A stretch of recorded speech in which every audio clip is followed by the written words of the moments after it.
The deep space sensors at monitoring station Omega-7 had been quiet for 3 months. Nothing but cosmic dust and the occasional asteroid passed through the empty void at the galaxy's edge. Tech specialist Ray was halfway through his coffee when every alarm in the facility started screaming at once. The massive holographic display lit up with warning signals as something impossible materialized in the darkness. A ship larger than anything in the galactic database appeared from what looked like folded space itself. Reed dropped his coffee and ran to the main console, where his fellow technicians were already gathering in stunned silence. The vessel stretched 12 kilometers from bow to stern with a hull so dark it seemed to swallow starlight. Angular and predatory in design, it looked nothing like the curved, elegant ships favored by Federation races. This was something built for one purpose only: war. Massive cannon arrays dominated its forward sections while rows of smaller weapons lined its flanks like the teeth of some ancient predator. Admiral Krell received the emergency transmission at his command post on Centauri Prime. His scaled hands trembled slightly as he reviewed the sensor data. In 40 years of military service, he had never seen anything like this mysterious warship. The energy signatures alone were beyond anything in current Federation technology. Whatever race had built this monster possessed capabilities that made their most advanced vessels look like primitive shuttles. Within hours, reports flooded in from across 3 sectors. Merchant ships spotted the dark vessel drifting silently through trade routes. Mining operations reported it appearing near asteroid belts before vanishing again. Patrol cruisers found themselves shadowed by the massive ship only to lose it when they tried to investigate. The vessel seemed capable of appearing and disappearing at will, suggesting technology far beyond anything the galaxy had seen. The Federation Council convened an emergency session as panic spread through member worlds. Representatives from dozens of species gathered in the Great Assembly Chamber on New Geneva, their voices rising in heated debate. Some called for immediate military action while others urged caution.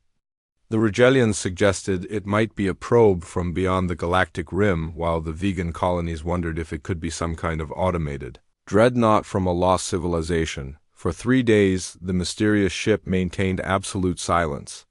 It ignored all attempts at communication, from simple radio signals to complex mathematical sequences. The vessel continued its seemingly random appearances throughout Federation space, always maintaining the same ominous quiet. Military analysts worked around the clock trying to understand its movement patterns but found no logic they could comprehend.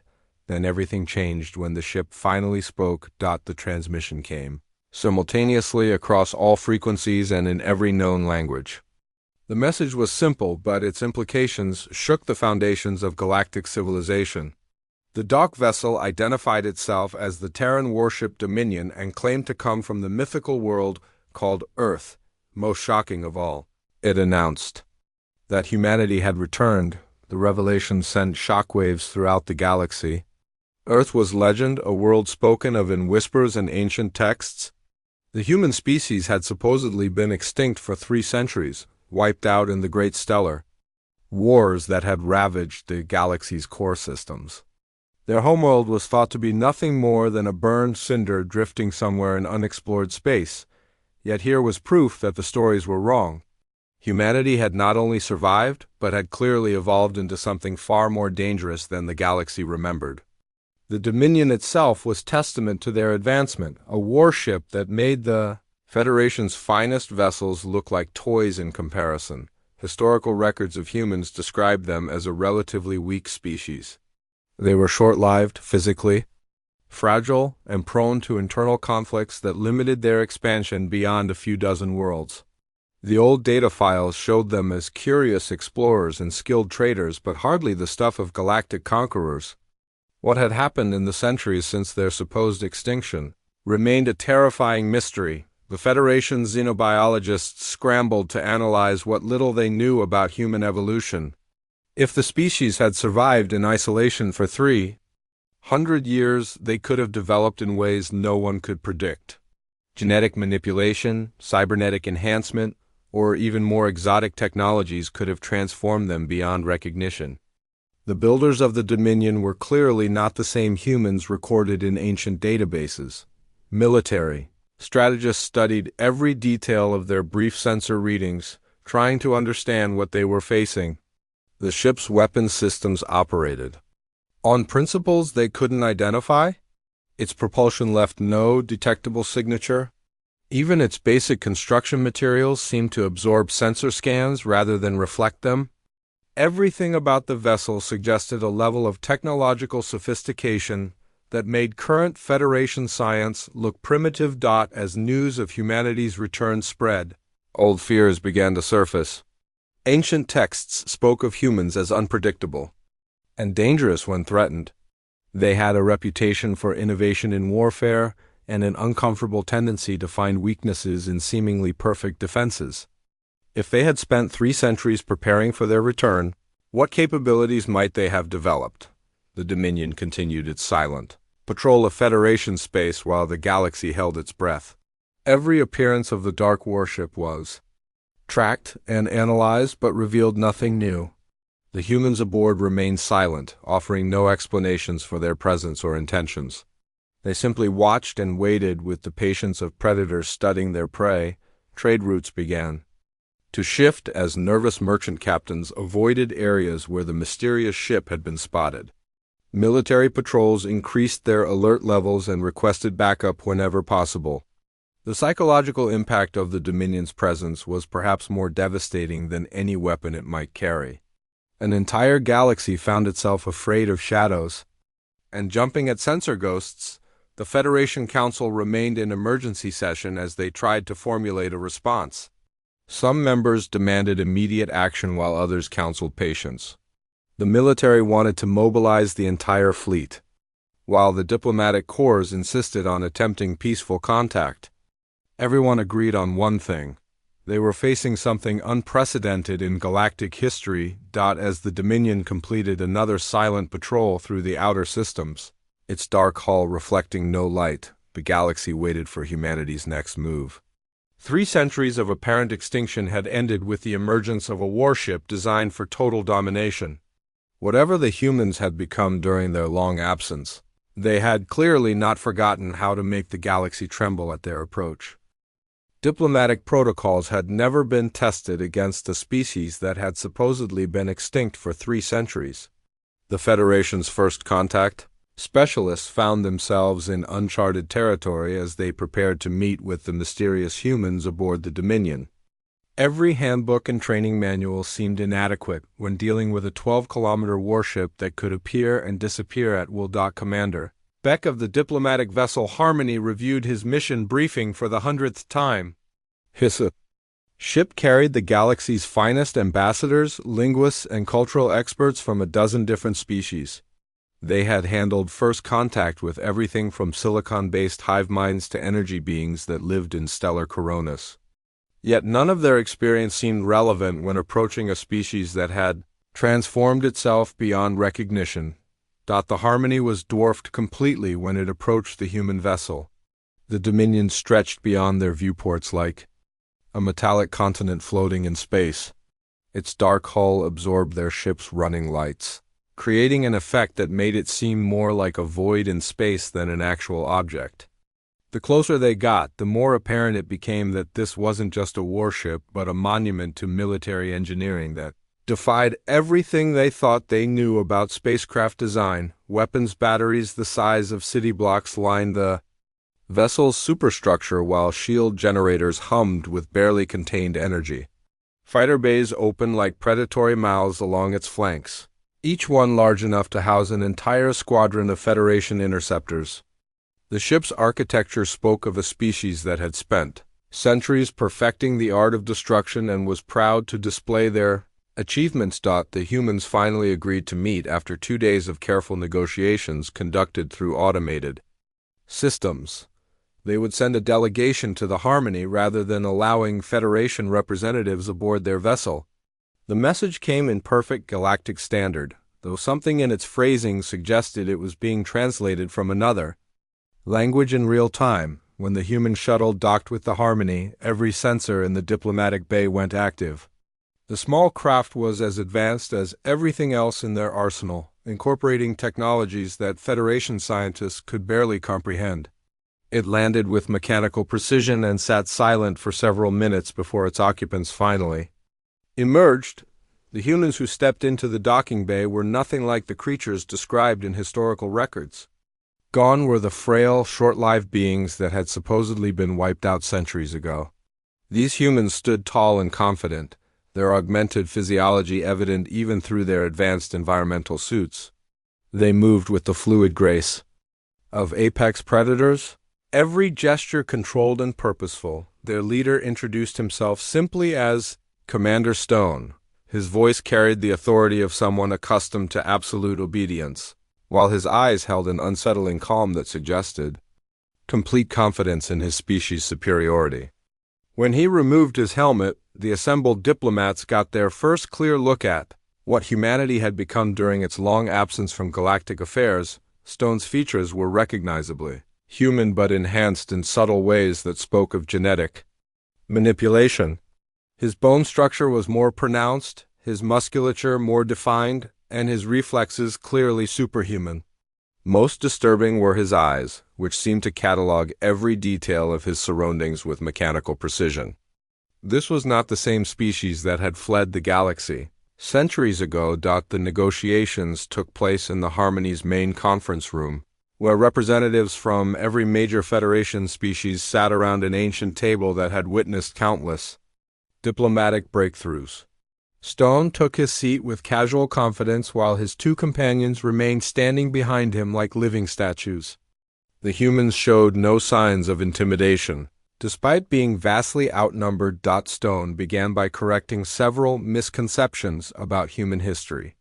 His species had not been wiped out in the stellar wars but had made a strategic withdrawal to the galactic rim. They had watched from the shadows as other races filled the void left by their apparent extinction, studying weaknesses and preparing for their inevitable return. The humans had spent 3 centuries becoming something far more dangerous than they had ever been. The commander's words carried implications that chilled even the most experienced diplomats. Humanity hadn't just survived in exile but had used their time to transform themselves into the perfect conquering species. Every aspect of their society had been redesigned around a single goal: reclaiming what they considered their rightful place as the galaxy's dominant force. When pressed about their intentions, Stone remained deliberately vague. He spoke of correcting historical injustices and restoring proper order to galactic civilization. The humans had apparently spent centuries analyzing Federation society and had found it lacking in ways that embarrassed the assembled representatives. Their long observation had revealed corruption, inefficiency, and strategic vulnerabilities that no one wanted to discuss. The most unsettling aspect of the meeting was Stone's absolute confidence. He spoke as if human victory was already assured, as if the negotiations were merely a formality before the inevitable. His companions never spoke, but their presence radiated the same quiet certainty that their species had already won a war the galaxy didn't even know it was fighting. As the hours passed, it became clear that the humans weren't seeking accommodation within the existing order. They were announcing their intention to reshape galactic civilization according to their own vision. Stone hinted at technologies and capabilities that made Federation achievements look primitive, while never revealing specifics that might compromise human advantages. The diplomatic team tried every approach they knew, from appeals to mutual benefit to subtle threats about Federation military power. Stone listened with polite attention but showed no signs of being impressed or concerned. His responses suggested that humanity had already considered every possible Federation reaction and prepared appropriate countermeasures. Near the end of the meeting, one of the Regalian ambassadors made the mistake of suggesting that the humans should be grateful for any accommodation at all. Stone's reaction was subtle but unmistakable. A slight smile that didn't reach his eyes and a tone that dropped several degrees in temperature. The humans had not returned to beg for acceptance but to reclaim their inheritance. When the negotiations concluded, Stone offered a final observation that summarized humanity's position perfectly. They had spent 3 centuries watching other species prosper while living in exile, and that period of observation was now over. The galaxy would learn to accommodate human interests or face the consequences of opposing them. The human delegation departed as quietly as they had arrived, leaving behind a conference room full of diplomats who finally understood the magnitude of what they were facing. These were not the weak, divided humans of historical records, but something far more dangerous. A species that had perfected itself specifically for the purpose of galactic domination. The Federation Council's emergency session had been running for 18 hours when the human fleet revealed itself. What everyone had assumed was a single vessel turned out to be merely the flagship of an armada that defied imagination. Across 7 different star systems, massive warships materialized from the void like nightmares given form. Each vessel was a masterpiece of military engineering that made Federation designers weep with envy and terror. The humans had clearly spent their centuries of exile perfecting not just individual ships but entire design philosophies, centered around maximum destructive potential. Every curve and angle served a purpose. Every weapon placement had been calculated for optimal effect. The demonstration began without warning in the uninhabited Kepler system, where the Federation maintained its primary military training facility. Defensive platforms that had stood for 2 centuries suddenly found themselves facing weapons that operated on principles their designers had never imagined. What followed was not a battle, but a systematic dismantling of everything the galaxy thought it knew about warfare. Tech Sergeant Mills was monitoring routine exercises from the command station when her sensors exploded with contact alerts. 7 human warships had appeared in perfect formation around the training facility, their dark hulls reflecting nothing while their weapon systems charged with barely contained energy. She barely had time to sound the alert before the demonstration began. The humans moved with surgical precision that turned destruction into art. Their primary weapons carved through military-grade shields like they were made of paper, while secondary systems disabled critical components with shots so accurate they seemed guided by divine intelligence.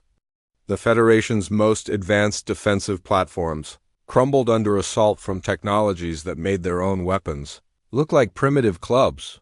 What made the display truly terrifying was the restraint the humans showed. They could have vaporized everything in the system within seconds, but instead chose to showcase their complete tactical superiority. Every shot was calculated to demonstrate a different capability, while every maneuver highlighted human advantages in speed, coordination, and strategic thinking. The human fleet moved as a single organism, each ship anticipating the other's actions with mechanical precision.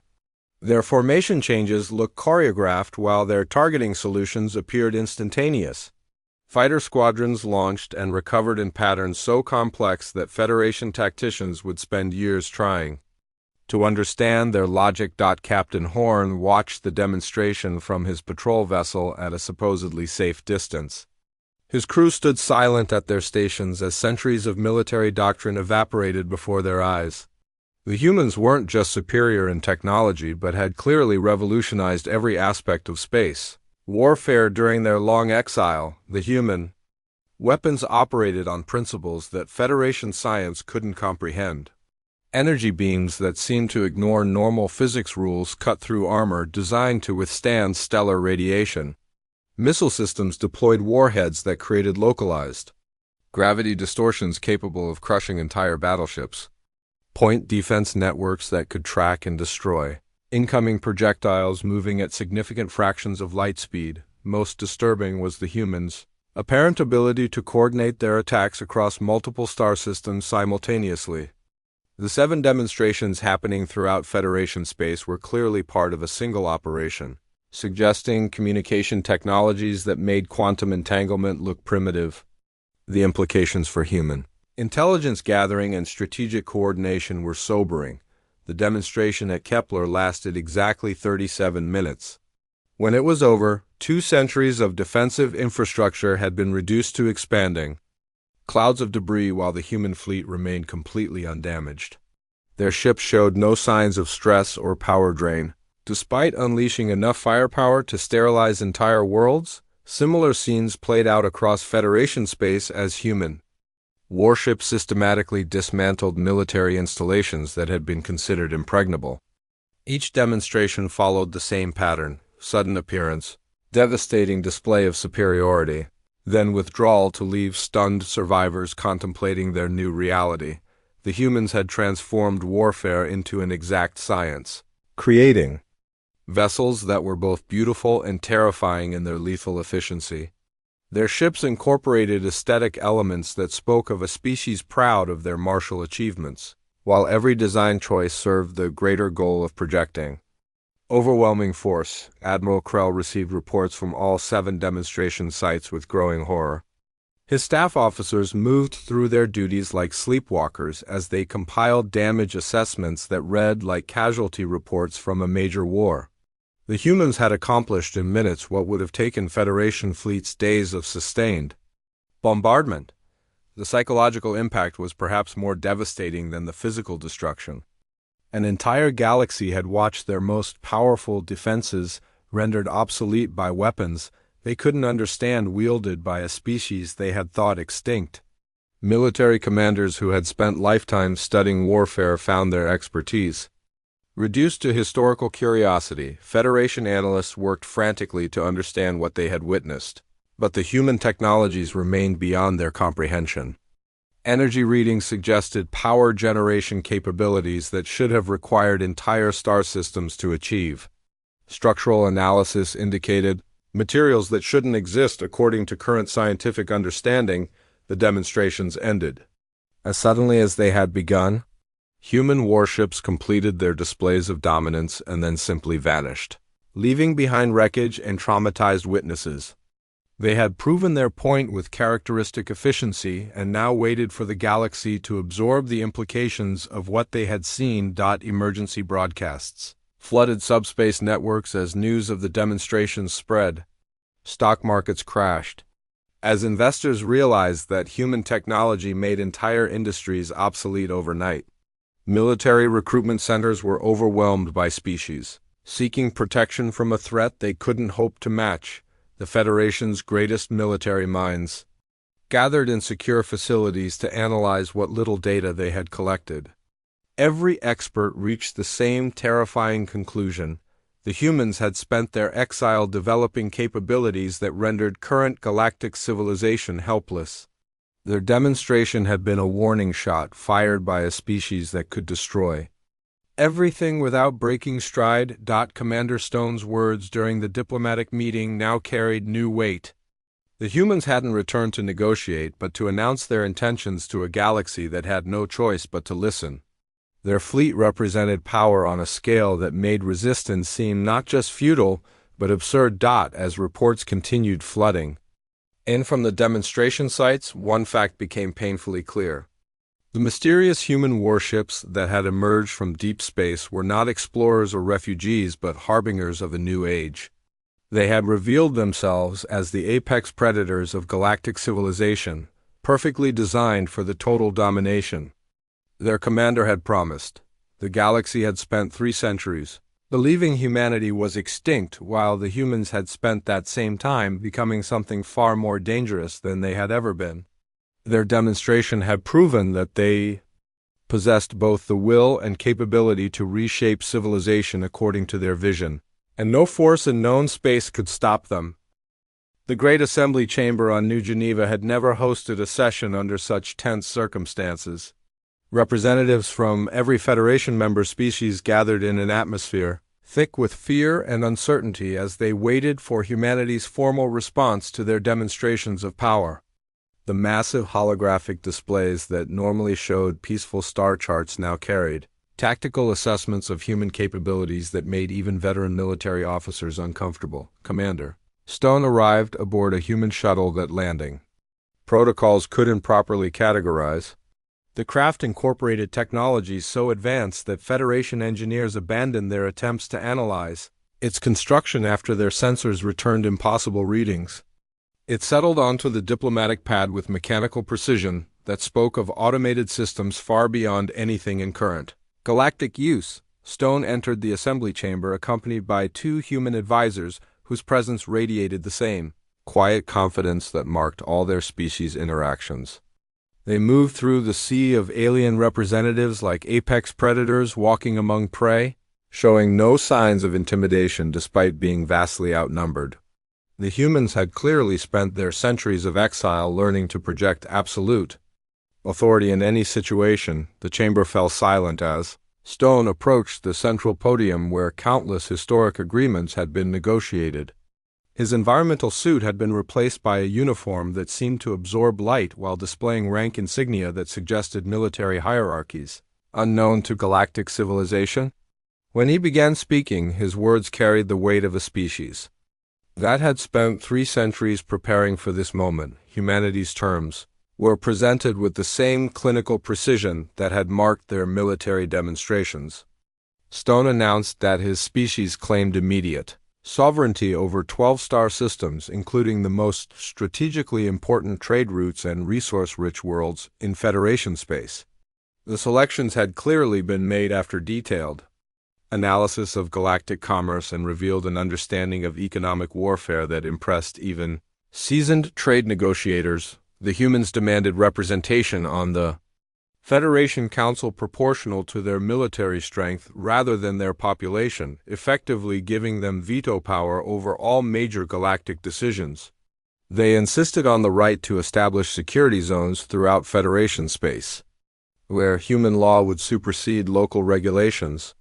Most controversially, they claimed authority to review and modify existing trade agreements that they deemed contrary to galactic stability. Stone's presentation included detailed analyses of Federation governance that embarrassed the assembled representatives. The humans had spent their exile cataloging corruption, inefficiency, and strategic vulnerabilities that no one wanted discussed in public. Their observations revealed a level of intelligence gathering that suggested surveillance capabilities beyond anything the galaxy had imagined possible. Behind the diplomatic language lay threats that needed no elaboration. Stone made it clear that humanity's patience was limited, their preparations complete, and their commitment absolute. They had transformed themselves into the perfect conquering species and would not be deterred by negotiations or compromises that failed to meet their requirements. The Federation's legal experts scrambled to find precedents for the human demands but discovered that their entire body of interstellar law had been designed around the assumption of rough technological parity between species. Nothing in their treaties or conventions addressed situations where one race possessed overwhelming military superiority combined with detailed knowledge of their opponents' weaknesses. Stone addressed specific concerns with responses that revealed the depth of human planning. When the Regalian ambassador questioned their authority to claim entire star systems, the commander provided historical documentation showing that many of those systems had originally been settled by human colonies before the Great Exodus. Their claim was not conquest but recovery of lost territory. Economic protests were dismissed with analyses showing how human administration could increase productivity and resource extraction far beyond current levels. The humans had clearly studied galactic commerce during their exile and developed management techniques that made Federation methods look primitive. They weren't seeking to destroy the existing economy but to optimize it according to their superior understanding. Military objections received the most chilling responses as Stone detailed exactly how human forces would handle resistance. His descriptions of their tactical capabilities made it clear that Federation fleets would be swept aside like debris in a stellar wind.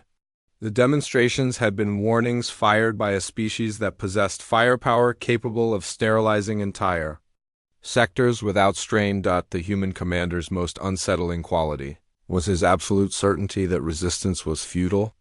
He spoke as if galactic submission was a foregone conclusion, as if the negotiations were merely a formality before the inevitable.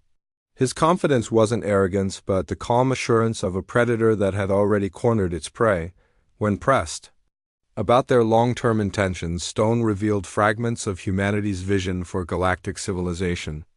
They had spent centuries observing and had concluded that the current system was inefficient, corrupt, and strategically vulnerable to external threats.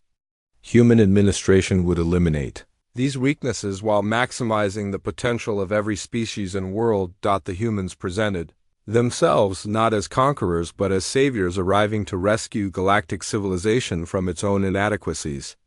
Their rule would bring stability, prosperity, and security that the Federation had never achieved despite centuries of trying.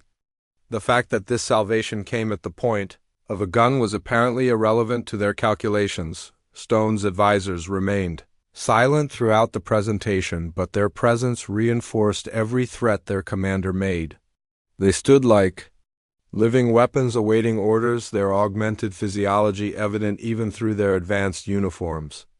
These were clearly soldiers bred and trained for the specific purpose of imposing human will on a reluctant galaxy. The economic implications of human demands became clear as Stone outlined their expectations for trade restructuring. They wanted control of critical resources and shipping lanes, not just for strategic advantage, but to fund the continued expansion of their military capabilities. The humans intended to use galactic wealth to build forces capable of extending their dominion beyond current Federation borders. As the presentation continued, it became obvious that the humans had planned every detail of their return with obsessive thoroughness. They had studied not just military vulnerabilities but social, economic, and political weaknesses that could be exploited to ensure compliance. Their ultimatum wasn't a negotiating position, but a final notice delivered to a galaxy that had already lost a war it didn't know it was fighting. The session concluded with Stone's announcement that humanity expected formal acceptance of their terms within 72 hours. Any attempt to mobilize military resistance would be met with immediate and overwhelming retaliation. The humans had revealed enough of their capabilities to make such threats credible while keeping their full potential hidden behind classified barriers. The silence that followed Stone's departure stretched for long minutes as the assembled representatives contemplated their species' futures under human dominion. The chamber that had witnessed countless diplomatic victories now hosted the surrender of galactic independence to a species that had perfected themselves for the specific purpose of total conquest. The transformation began before the Federation Council's formal surrender. Human advisors appeared aboard government vessels throughout galactic space, their presence announced by communications that brooked no argument. These weren't occupation forces but administrative specialists whose recommendations carried the implicit threat of the Dominion's massive weapons arrays. Director Walsh had run the Centauri Trade Commission for 15 years before the humans arrived. Within a week of their appearance, every decision she made required approval from her new human liaison, the young woman who introduced herself. As Advisor Grant possessed knowledge of interstellar commerce that made Walsh's expertise seem primitive by comparison. Grant's suggestions weren't really suggestions at all, but carefully worded commands backed by analysis that revealed embarrassing flaws in current trade practices. Her proposals for route optimization and resource allocation promised to increase sector productivity by 40% while reducing shipping costs across the board. The mathematics were flawless and the benefits undeniable, but they came at the cost of Centauri independence. Similar scenes played out across Federation space as human administrators quietly took control of critical infrastructure. They worked through existing bureaucracies rather than replacing them outright, a subtle approach that made resistance seem both futile and counterproductive. Why fight advisors whose guidance led to unprecedented prosperity? The humans revealed technological capabilities that made Federation achievements look like primitive experiments. Medical advances that could extend lifespans by centuries while eliminating genetic diseases. Engineering techniques that allowed construction of space habitats larger than most moons. Resource extraction methods that could drain entire asteroid belts without environmental damage. Colonies that accepted human protection found their circumstances transformed overnight. Agricultural worlds that had struggled with crop failures suddenly achieved harvests that fed entire sectors. Mining operations that had been marginally profitable became the foundations of unprecedented wealth. The humans had clearly spent their exile developing solutions to problems the galaxy hadn't known it had. Yet beneath the miraculous improvements lay the uncomfortable truth of human dominance. Every advancement came with monitoring systems that tracked compliance with new regulations. Every benefit required acceptance of human oversight that gradually eroded local autonomy. The species that had once been dismissed as extinct was methodically absorbing galactic civilization into their expanding sphere of control. Commander Stone had established his headquarters aboard the Dominion as it took its position at the galaxy's new center of power. The massive warship served as both symbol and enforcement mechanism for humanity's authority, its presence reminding everyone that their new prosperity existed at human sufferance. From his command center, Stone oversaw the integration of human administration into every aspect of galactic society. The Federation military underwent restructuring that was both humiliating and inevitable. Human tactical advisors reviewed every strategic plan and found them lacking in ways that couldn't be disputed. Weapon systems were declared obsolete and replaced with human designs that operated on principles Federation engineers couldn't comprehend. Command structures were reorganized to accommodate human oversight at every level. Admiral Krell found himself reporting to a human commodore who looked young enough to be his grandson but possessed strategic knowledge that made the veteran officer feel like a cadet. The humans' analysis of Federation defensive doctrine revealed vulnerabilities so glaring that Krell wondered how they had survived this long without being conquered by someone else.